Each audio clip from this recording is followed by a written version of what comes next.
Hello, my name is Dave Plisky. I was facilitating the media workshop, number 5, and I just want to first give a shout out to the wonderful minds and people in the room.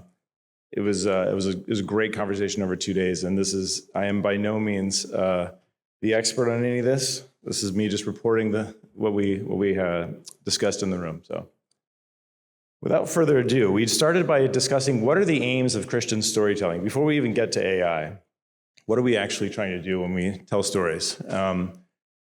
And the conversation naturally, sort of organically, just revealed that we're talking about truth, beauty, and goodness this whole time. Those are really the aims. Truth, evangelization and truth communication. Beauty, cultural and aesthetic excellence. Goodness, responsible media management. And this is the end of the pictures because I ran out of time and because Claude sort of let me down when I was looking for some help on that. So not only do we have those 3 aims, we recognize that there's a spectrum of Christian content that we want to recognize that has a little bit to do with where the intended audience might be on their spiritual journey. So you might have explicitly Christian content for those people who are, safely in the church, where the faith is front and center. You have implicit Christian content, what we might call upstream evangelization, things like Star Wars or Shawshank Redemption. There was a bit of a discussion over how implicit or explicit Lord of the Rings is. I'm not going to get into that. And then finally, like just Christian presence in the media world. What kind of influence that we can have where Christians sanctify the world of Christian storytelling just by being in it, by their presence. Now, using those aims, how successful or not successful is Christian storytelling? Well, we said that across evangelization and truth, relatively good. There's accurate, true Catholic content readily available in social and other media, that authenticity enables conversations about Christian values, that prominent clergy are reaching people globally, and that's making a difference, especially in the lives of seminarians. That there's easier initial engagement path made possible by especially people in the youngest generations being able to start the path anonymously on their own terms and then hopefully getting into a relationship from there. The challenges include the fact that true evangelization and conversion almost always happens on a one-to-one basis. And so media is not going to solve that. It can begin the process. Also, the fact that explicitly Christian content often lacks modern production quality. We know this. And that we need to drive with story, not always with message. Let beauty shine through. And also, we discussed the globalization issue of just the fact that many current models are too catered to a North American audience. From a cultural and aesthetic excellence perspective, we have compelling stories throughout Catholic history, and we decided that explicit content works better in cultures where Catholicism is the norm. That's kind of a given. And that there are plenty of good secular examples of Christian values that we see in the world.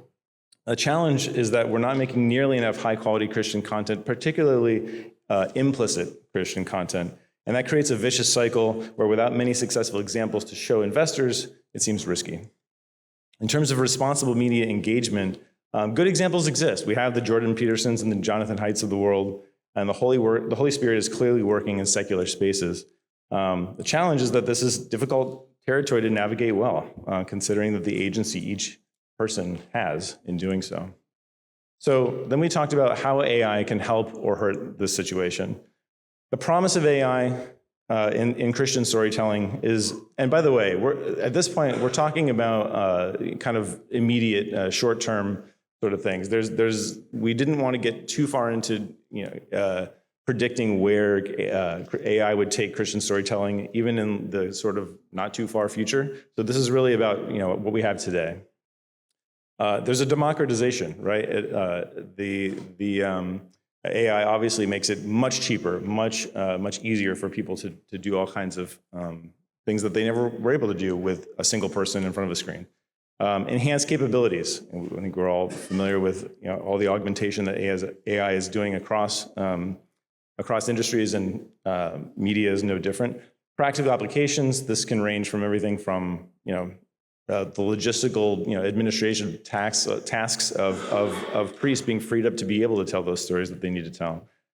And then improved individual expression yielding better collaboration, right? So the idea was posited that we can be our best selves when we are able to hone in on that using AI, and therefore be able to collaborate better when we're able to express ourselves better. The risks, there's a loss of craft. And I'll get into this on the next slide a little bit, but what are we losing? Brett mentioned this also. What are we losing, not just for students, but for artists and the people who are telling these stories when we start to give away those processes? 2, a loss of personal discerned expression, right? So there might be something expressed by AI, but it certainly didn't happen through discernment the way we understand it. And then theological dangers. And, there are risks and there are also opportunities when it comes to theology. Who knows, AI could be better than we are at evangelizing in some certain contexts, but there's certainly accelerated risks around heresy and all kinds of things. We named 2 core tensions, and I briefly mentioned this. In terms of process, it's really important to kind of recognize what we lose when the process of storytelling, the process of art, is given to AI. And we may lose human creativity, craftsmanship, technique, and artistic expression. And then in terms of the product, the outcome, what do we lose when the product isn't human-made? Is there some lack of authenticity or a loss of spirit and inspiration?